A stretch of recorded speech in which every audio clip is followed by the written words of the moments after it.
Rules number 3, assertive sentence থেকে interrogative করার জন্য প্রথমে মাথায় রাখতে হবে সাহায্যকারী ভার্ব আমরা সাবজেক্টের পূর্বে দেব।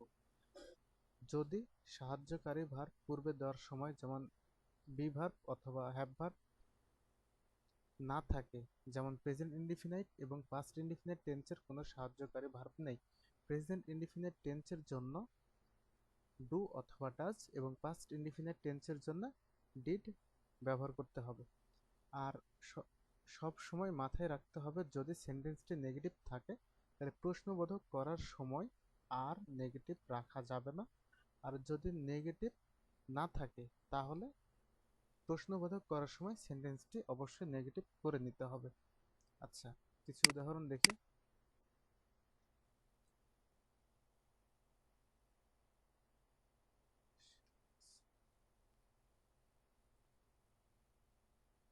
হি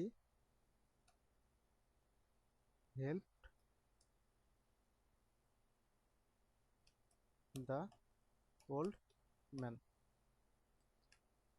হি হেল্পড দ্য ওল্ড ম্যান, সে বৃদ্ধ মানুষটিকে সাহায্য করেছিল।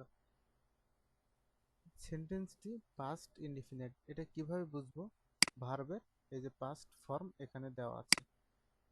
আচ্ছা, তাহলে পাস্টের জন্য আমরা কি নিয়ে আসবো? ডিড। এখন সেন্টেন্সটি যেহেতু নেগেটিভ নাই তাই প্রশ্নবোধক করার সময় নেগেটিভ করতে হবে।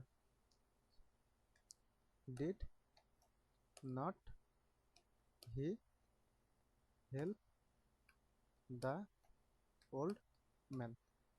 আচ্ছা, এই জায়গাতে ভার্বটা ছিল পাস্ট ফর্মে, কিন্তু ডিড নেওয়ার পরে ভার্বটা হয়ে গেছে প্রেজেন্ট ফর্মে।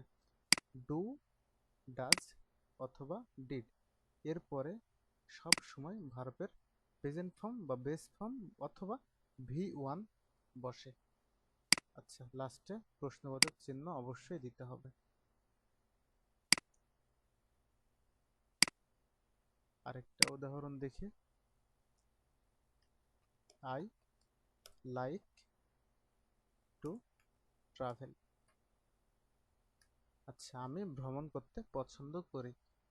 এখানে ভার্বটা ট্রাভেলটা প্রেজেন্ট ইনডিফিনাইট,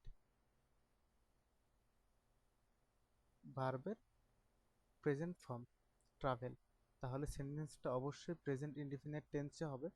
এখন প্রেজেন্ট ইনডিফিনাইট টেন্সের জন্য ডু অথবা ডাজ।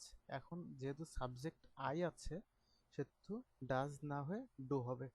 আর সেন্টেন্সটি যেহেতু নেগেটিভে নাই তাই ইন্টারোগেটিভ করার সময় সেন্টেন্সটি নেগেটিভ করে ইন্টারোগেটিভ করতে হবে। যেমন do not I like to travel.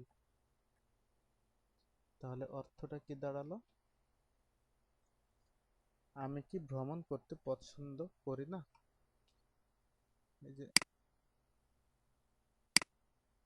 ডুটা অবশ্যই capital, do not I like to travel, লাস্টে প্রশ্নবোধক চিহ্ন,